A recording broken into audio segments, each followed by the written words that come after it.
आज आपण पाहणार आहोत मुरमुऱ्यांचा चिवडा। दिवाळीच्या फराळामध्ये अशा पद्धतीने मुरमुऱ्यांचा चिवडा तुम्ही बनवू शकता। चला तर मग आपण मुरमुऱ्यांचा चिवडा बनवूया। इथे कढईमध्ये तेल तापत ठेवलं होतं, ते तापले का चेक करूया आपण। चांगल्या पद्धतीने तापले तर तेल चांगलं व्यवस्थित तापून द्यायचं, नाहीतर हा मक्याचा चिवडा आहे ना व्यवस्थित फुलत नाही आणि त्याला तेल राहतं खूप। तर आपण पाहिलेलं आहे की व्यवस्थित तेल तापलेलं आहे। आता आपण हा चिवडा यामध्ये तळून घेऊया। बघू शकता किती छान फुलून आला आहे।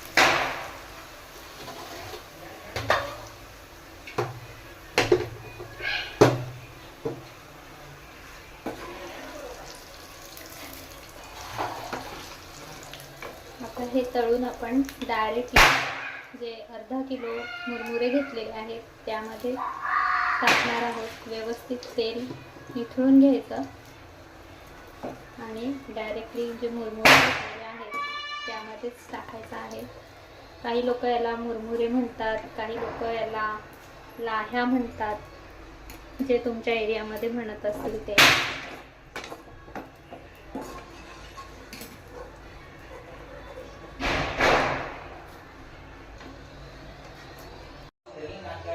एक वाटी कमी हे मक्याचा चिवडा घेतलेला आहे। माझ्याकडे हा एवढा शिल्लक होता म्हणून 125 ग्रॅम इतका अर्धा किलोच्या दाण्यांसाठी योग्य प्रमाण आहे।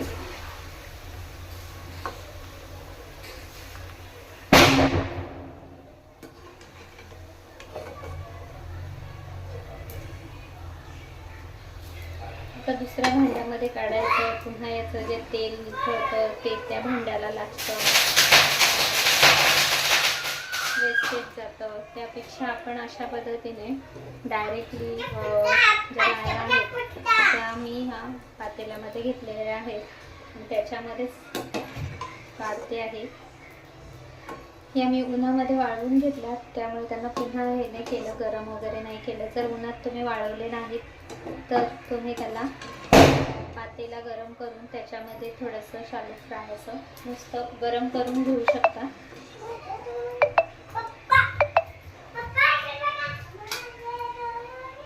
नंतर त्याच तेलामध्ये आता आपण 1 वाटी शेंगदाणे घेतलेले आहेत, ते सुद्धा याच्यामध्ये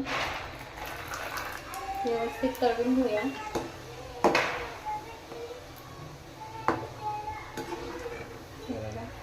नंतर थोडासा रंग बदलला की आपण काढून घेऊ।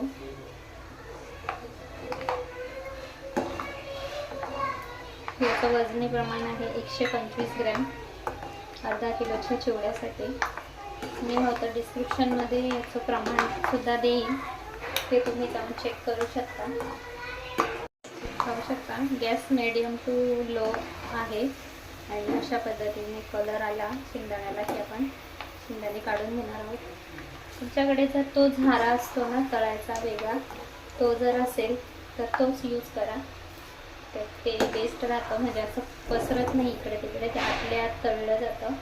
माझ्याकडे तो नाही आहे, त्याच्यामुळे मी अशा पद्धतीने हा झारा घेतला आहे आणि हे थोडं जास्त वेळ घेतं आणि सगळे जिन्नस तेलामध्ये पसरतात ना, मग ते जमा करायला थोडा वेळ जातो। तोपर्यंत आपला पदार्थ दुसरा जळू पण शकतो, तर शक्यतो तो मोठावाला झारा असतो ना तो वापरा तुम्ही। हे आता हे डाळवं घेणार आहे, याला तुमच्याकडे काय म्हणतात, फुटाण्याची डाळ, डाळवं असं जे काही म्हणत असतील। ही डाळ आहे विकत आणलेली आणि ही वाटी छोटी आहे म्हणून ही अर्धा वाटी डाळ, जे ह्या वाटीने प्रमाण ही थोडी मोठी आहे तसंही अर्धी वाटी आहे। तुमच्या आवडीनुसार तुम्ही जास्त करू शकता। ही डाळ तळायला जास्त वेळ लागत नाही, लगेच होते। त्यामुळे आता हे जे तेल वगैरे येतं आहे ते डायरेक्टली आपल्या चिवड्यामध्येच जातं ना, त्याच्यामुळे असं अशा पद्धतीने तुम्ही डायरेक्ट ज्या भांड्यामध्ये आपण लाह्या घेतलेल्या आहेत त्याच्यामध्येच काढून घ्यायचे। आता यामध्ये आपण अर्धा वाटी खोबरं घेणार आहेत, ते सुद्धा असंच पद्धतीने तळून घेणार आहेत. पाहू शकता. खोबरा शक्यतो कटिंग करताना एक सारख्या प्रमाणामध्ये कटिंग करायचं आहे, म्हणजे त्याची जी जाडी असते कापतानाची ती सेम ठेवा शक्यतो, म्हणजे एकसारखा खोबरा भाजला जातो, तळला जातो. जर आपण जाड पातळ असे केले तर तो पातळ ते स्लाइस ती पटकन करपून जाते. त्याच्यामुळे अशा पद्धतीने आणि तळत असतानाच लवकरच खोबरं काढून घ्या, नाही कारण खोबरं ही गोष्ट अशी आहे का ती तेलामधून काढली ना तरीसुद्धा त्याची तळण्याची प्रोसेस चालूच राहते. त्याच्यामुळे आपण अशा पद्धतीने तो लगेच काढून घ्यायचा. बघू शकता लगेच करतायला लागलाय का.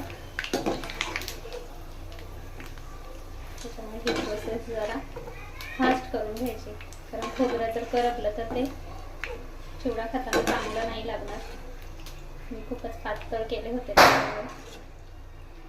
खोबरं काढल्यानंतर आता यातलं आपण थोडंसं तेल काढून घेऊया, कारण आता आपल्याला कढीपत्ता वगैरे तळायचा आहे. तर हे खूप जास्त तेल असेल तर तेवढ्या तेलात ते कढीपत्ताचा जो स्मेल असतो ना तो पसरून जाईल आणि मग तो तेल उरलेलं तेल आपल्याला पुन्हा वापरायचं आहे. मग सगळ्या तेलाला तोच वास लागून राहतो. त्याच्यामुळे आपण तळण्या अगोदरच काढून घेऊया. इतकं तेल मी ठेवलेलं आहे. आपण गॅस ऑन करूया आणि त्यामध्ये 1 वाटी इतकं कढीपत्ता आपण तळून घेऊया.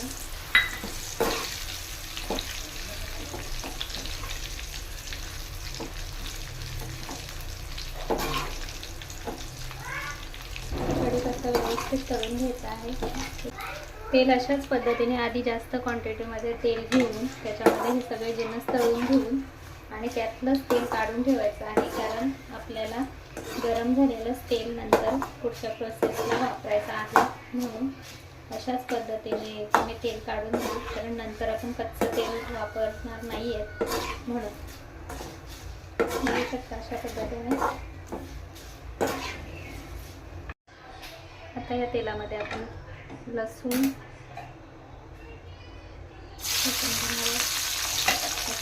मला अगोदर तळायचं होतं आणि विसरली, तर तुम्ही फक्त तो कढीपत्ता तळण्या अगोदर तुम्ही लसूण तळून घ्या.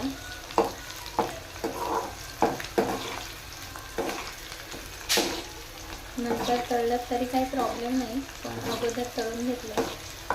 थोडासा कुटून घेतलेला आहे, डायरेक्टली पातळ तेलात टाकू नका. अशा पद्धतीने केलं की त्याचा फ्लेवर आणखी जास्त होतो. आता लसूण काढून घेऊया. असा ओला जर राहिला ना लसूण की मग चिवडा नरम. मिरची तळून घ्यायची. अर्धी वाटी तुम्ही मिरची घेतलेली आहे. तुम्ही तुमच्या आवडीप्रमाणे तुम्हाला कितपर्यंत तिखट आवडतं त्यानुसार तुम्ही मिरचीचं प्रमाणसुद्धा कमी जास्त करू शकता. माझी छोटी मुलगी आहे 3 वर्षाची, तिला पण हा चिवडा मी खायला देणार आहे, त्याच्यामुळे तिच्यासाठी मी मिरची थोडी कमी वापरलेली आहे. नंतर थोडासा कलरसाठी मसालासुद्धा वापरणार आहोत, त्याच्यामुळे त्यानुसार तुम्ही मिरचीचं प्रमाण कमी जास्त करून घ्यायचं आहे.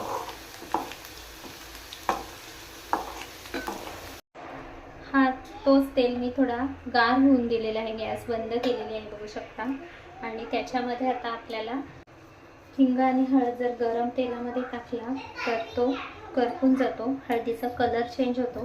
म्हणून अशा पद्धतीने तेच तेल थोडं गार,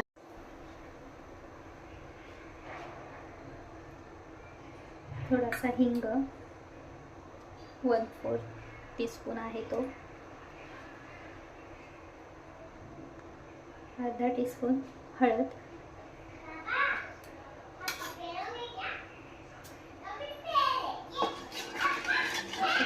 थंड तेलामध्ये ही फोडणी आपल्याला द्यायची आहे, त्यामुळे त्याचा कलर टिकून राहील.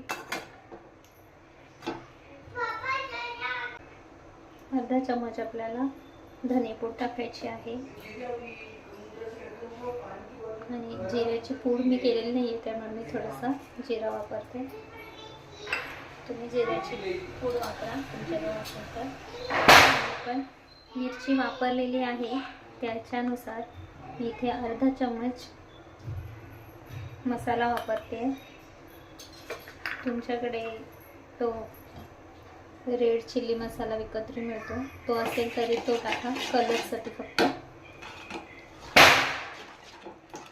गरम मसाला वगैरे वापरू शकता असेल तर. मी दुसरं काही आणलेलं नाही, घरात जे अवेलेबल आहे त्यातूनच केलेलं आहे.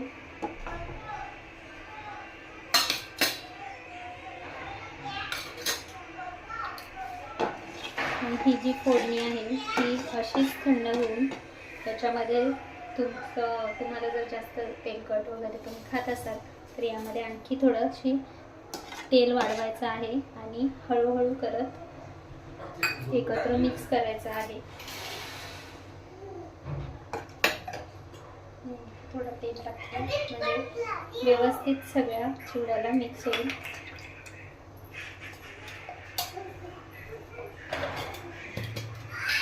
$250 ग्रॅम मी तेल इथे घेतलेलं होतं. ते तळून वगैरे इतकं राहिलं ते सगळं वापरणार आहे. आता याच्यामध्ये आपल्याला मीठ ॲड करायचं. इथे मी 1 चम्मच मीठ घेतलेलं आहे आणि थोडंसं आणखी 1/4 टीस्पून एवढं घेतलेलं आहे.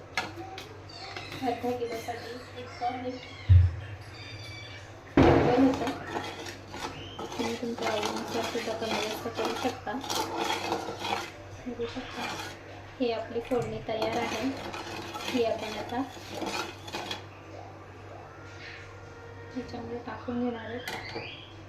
अशा पद्धतीने आपण हा चिवडा सगळा मिक्स करून घेतलेला आहे. त्याच्यामध्ये आपण आता जी फोडणी बनवलेली आहे ती टाकून घेणार आहोत.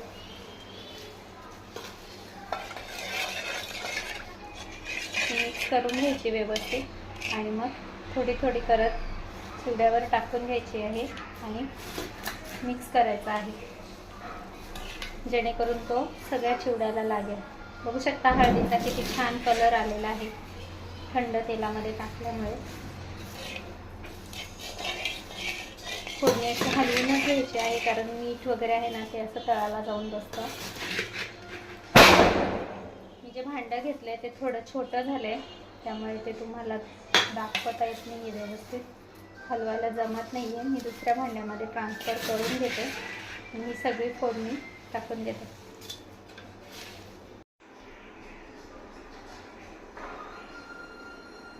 पाहू शकता अशा पद्धतीने आपला हा चिवडा रेडी झालेला आहे. आपला हा चिवडा रेडी आहे आणि तो थोडा थंड झाल्यानंतर आपण त्यामध्ये पिठी साखर घालणार आहोत. पिठी साखर गरम तेलामध्ये सुद्धा टाकू नका आणि गरम चिवड्यामध्ये सुद्धा टाकू नका. पिठी साखर ही चिवडा थंड झाल्यानंतरच त्यामध्ये ॲड करा. गरम तेलामध्ये पिठी साखर जरी असली तरी ती मेल्ट होते आणि त्यानंतर ती कडक होते. ती चिवड्यामध्ये कडक होऊ नये म्हणून यासाठी अशा पद्धतीने आपण ती नंतर ॲड करायची आहे. बघू शकता आपला चिवडा किती छान झालेला आहे.